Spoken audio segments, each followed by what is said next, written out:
I guess that's why I do the work that I do. So at least in my position as a linguist, I'm able to do something about it. Hi, I'm Nala Lee. I'm an assistant professor of linguistics at the National University of Singapore. The language that I work on, Baba Malay, is a critically endangered language that we speak locally.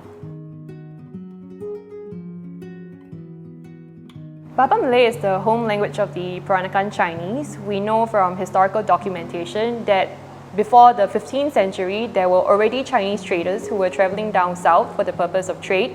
They would settle down with indigenous wives because it was rare back then for women to travel out of China. The descendants of these intermarriages are who we call the Peranakan Chinese, and it's their language that I'm interested in.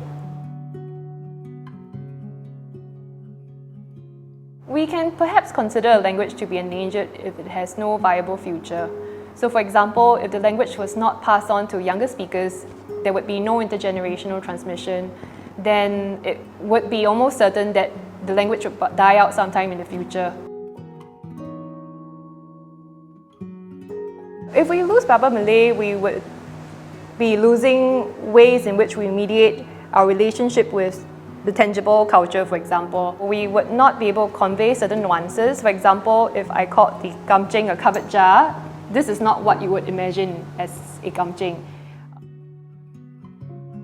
We would also lose, perhaps, part of the identity of the community as well.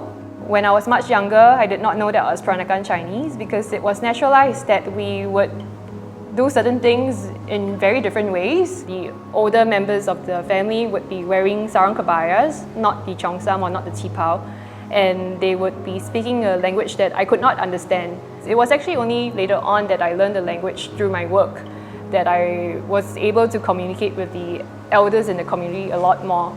So if we lost the language, we would be losing these connections between generations as well. I guess that's why I do the work that I do. So at least in my position as a linguist, I'm able to do something about it. The public can actually help by beginning to question what's lost when their heritage language is lost. And if you are more interested, we actually encourage you to perhaps come do a degree with us or come do a major with us at the Department of English Language and Literature, where we deal with general tools of linguistics as well as language documentation tools with which you could document and revitalize a language. So those are venues for you if you're interested.